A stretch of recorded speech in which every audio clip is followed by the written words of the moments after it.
السلام علیکم۔ میں آج ان دوستوں کا شکریہ ادا کرنا چاہتا ہوں جو میری ویڈیو کو دیکھتے ہیں، لائک کرتے ہیں اور کمنٹس کرتے ہیں، اور خاص طور پہ اپنے حسنین بھائی کا، جنہوں نے مجھ سے یہ کہا کہ ویڈیو تھوڑی سی جو ہے وہ تفصیلی بنائی جائے تاکہ سمجھنے میں زیادہ آسانی رہے۔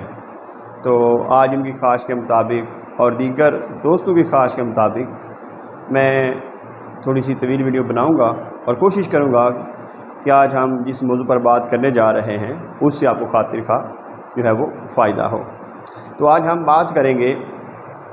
سید امتیاز علی تاج کے مشہور ڈرامہ انارکلی پہ۔ انارکلی یہ امتیاز علی تاج نے 1922 میں لکھا ہے، اور بنیادی طور پہ جو انارکلی ہے یہ ایک تاریخی المیہ ہے، اور اس کا موضوع جو ہے وہ ہے عشق اور فرض۔ اس پورے ڈرامے کے اندر عشق اور فرض کی کشمکش اور تصادم جو ہے وہ برقرار رہتا ہے، اور اسی وجہ سے اس ڈرامے کے اندر ایک خوبصورتی، حسن، کہانی کا مربوط ہونا اور تجسس وغیرہ سارا اسی کشمکش کا جو ہے وہ نتیجہ ہے، جو آگے چل کر مختلف کرداروں میں بھی ہمیں نظر آتا ہے۔ تو چلتے ہیں آگے، ہم اس پہ بات کرتے ہیں۔ تو اس کے ٹوٹل جو ہے وہ 3 ایکٹ ہیں۔ ایکٹ سے مراد ایک باب ہے، یعنی اس کے 3 باب ہیں اور 13 مناظر ہیں۔ انارکلی کے 3 ایکٹ ہیں، 3 باب ہیں اور اس کے 13 مناظر ہیں۔ اور 3 ایکٹ جو ہیں وہ یہ ہیں: پہلا ایکٹ جو ہے وہ عشق ہے، دوسرا ایکٹ اس کا رقص ہے، اور تیسرا جو ہے وہ موت ہے۔ تو سید امتیاز علی تاج نے ان 3 ایکٹس، 3 ابواب یا 3 باب کے ذریعے ڈرامے کی کہانی کے اندر انجام، عروج اور اختتام یا انجام کا جو ہے وہ اہتمام کیا ہے۔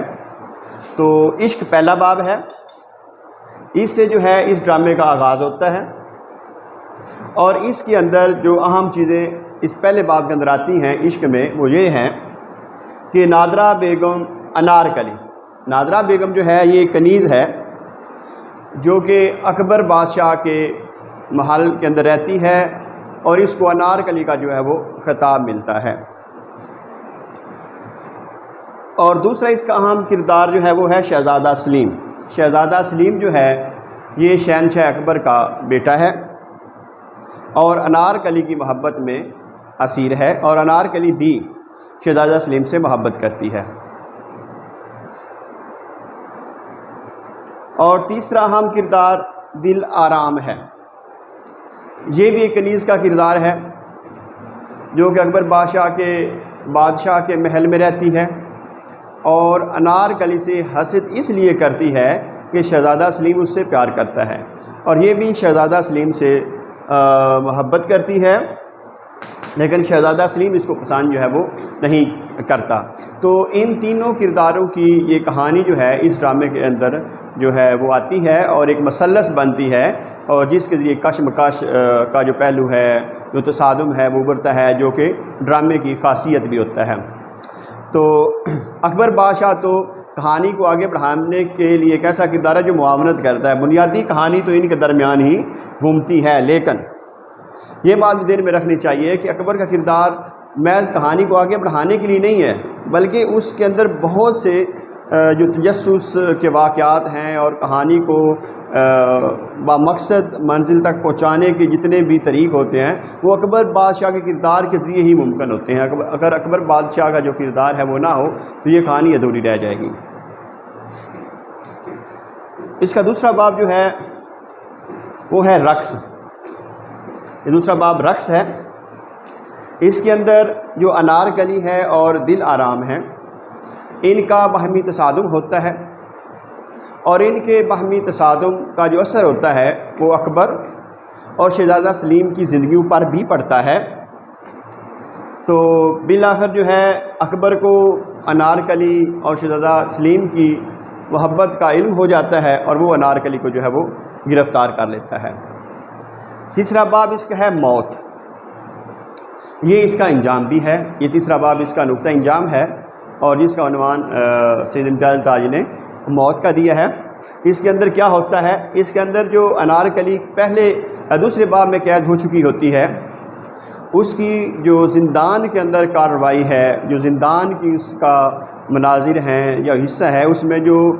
دروغہ زندان ہے اس کی دروغ بیانی اور دل آرام کی جو سازشیں ہیں اس سے انارکلی کو اکبر بادشاہ جو ہے وہ ایک دیوار کے اندر چنوا دیتا ہے، اور یہاں اس ڈرامے کا جو ہے وہ اختتام ہوتا ہے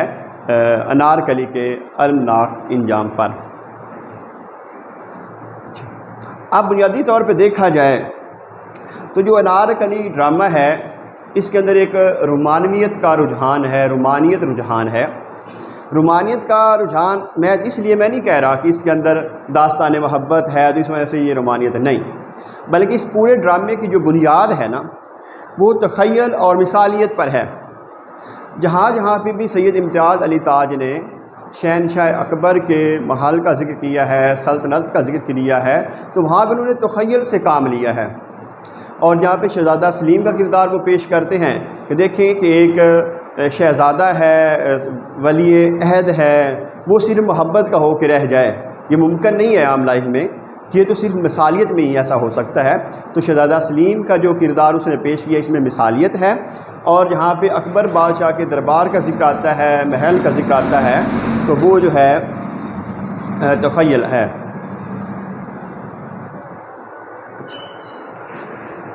اس کے بعد اس ڈرامے کے انجام پہ دیکھا جائے تو بنیادی طور پہ جتنے بھی اس کے کردار ہیں، مثلا بنیادی کردار جو ہیں انارکلی ہے، دل آرام ہے، شہزادہ سلیم ہے یا اکبر بادشاہ ہے، سبھی کے سبھی اپنے خوابوں کی تعبیر میں ناکام ہو جاتے ہیں، کسی کے کچھ بھی ہاتھ میں نہیں آتا۔ یعنی اکبر بادشاہ انارکلی کو چنوا دیتا ہے دیوار کے اندر، دل آرام کا قتل ہو جاتا ہے، شہزادہ سلیم جو ہے وہ دیوانہ ہو جاتا ہے، اور اکبر بادشاہ کا وہ خواب جو وہ ایک شہنشاہ ہونے کے ناطے دیکھ رہا تھا، جس کے پس منظر میں اس نے ایک باپ کی محبت اور الفت کو بھی مار دیا تھا، پیچھے ہٹا دیا تھا، تو وہ خواب اس وقت پورے نہیں ہوتے جب شہزادہ سلیم جو ہے وہ دیوانہ ہو جاتا ہے۔ تو یہ پوری کہانی جو ہے اس کے اندر یہ جو کردار ہیں جن کا میں نے نام کیا ہے، انارکلی ہے، شہزادہ سلیم ہے، دل آرام ہے، اکبر ہے، یہ یک رخی ہیں، یہ انسانی نقطہ نظر سے دور ہیں۔ یعنی یہ کیسے ممکن ہو سکتا ہے کہ ایک شہنشاہ ہے، اس کے اندر باپ کی محبت نہ ہو؟ اس لیے جو سید امتیاز علی تاج ہیں، اس لیے میں نے اس کو مثالیت بھی کہا ہے، کیونکہ سید امتیاز علی تاج نے ان کرداروں کو پیش کرتے ہوئے وہ جو انسان کے جذبات ہوتے ہیں جو لمحہ بہ لمحہ بدلتے رہتے ہیں،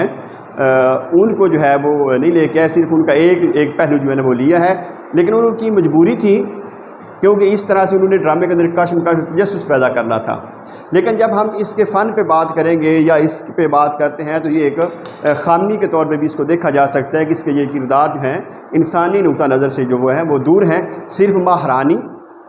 اور جو بختیار وزیر زادہ بختیار کا کردار ہے